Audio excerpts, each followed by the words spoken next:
welcome back to Superior Sunrise. It's been a great week in the Rockies here, and we're not done yet. Mark Oppold here, along with Dr. Dina Hardy, Merck Animal Health. And our topic this morning here, as we move toward the end of the week here, Doctor, is weaning. Something maybe we don't talk about a lot as we should. You mentioned that before going on this morning. There's a lot of stress for that calf at weaning time, no doubt. No, without a doubt, Mark. I really think stress and reducing stress should be at the forefront of our minds when we talk about weaning cattle. So these calves are about to have the most abrupt change of their life. I personally prefer a fence line weaning or a method similar where it's not a hard stop from their time with mom. Mm-hmm. But I understand that's not always feasible. So I think there are certain things we can do to try to minimize or mitigate those stressors that a calf might face at weaning time. You had three different points you wanted to make. It was to talk about reducing stress at weaning. What would those be?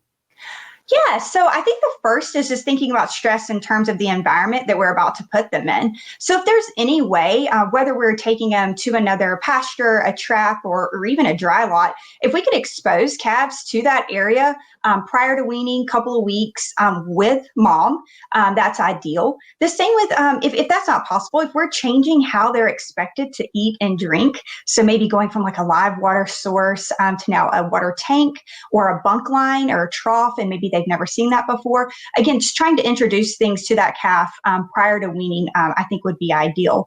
Overall, right, we want a goal of a smooth transition and to get those calves on feed or back eating after they've been weaned. Absolutely. And, you know, it also talked about before going on that for that calf, it's not always evident the stress that they're going through. Sometimes you can see that in the way they act, but sometimes not. No, for sure. And that certainly kind of leads me to my another point. If there's things we can do to reduce stress in activities such as dehorning, branding, or castrating, let's do those prior to weaning. That branding age calf, so 2 to 4 months of age, I think it's a perfect time to get a lot of those activities accomplished. The same with a solid herd health program might start in that time window as well, when mom's maternal antibodies are waning and that calf becomes a little more susceptible to disease. So I think that's a perfect time to vaccinate.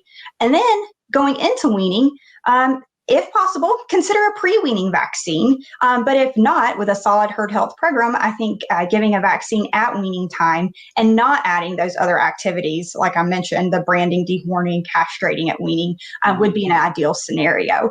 I always tell folks to consult with their local veterinarian, though, as they make these management changes and as they outline their herd health protocols. Always important, yeah, that local veterinarian, no doubt. And sometimes it's necessary to maybe do, I'm going to say early weaning for whatever reason, good reasons, but there's also some results there that need to be considered. No, without a doubt. And certainly early weaning might be necessary. And there's two reasons I think about doing it a lot. It's extreme drought conditions, which I know a lot of us are facing right now. And also as an added advantage for maybe those first calf females, those first calf heifers. So I think by early weaning and doing it well, again, reducing stress where we can, I think actually add some advantage to that cow going into the next breeding season. We essentially reduce some nutrient requirements from her and set her up in a better body condition to not only get rebred, but go into that winter and then calve at the appropriate body condition score. So certainly early weaning can be scary, but I do think it's often necessary and can definitely add some advantages in some scenarios. Great to visit with you this morning, Dr. Dina Hardy, Merck Animal Health, talking about weaning, hopefully taking some notes here and again, helping you with your operation. We have more Superior Sunrise coming up. We're not done with the Rockies yet.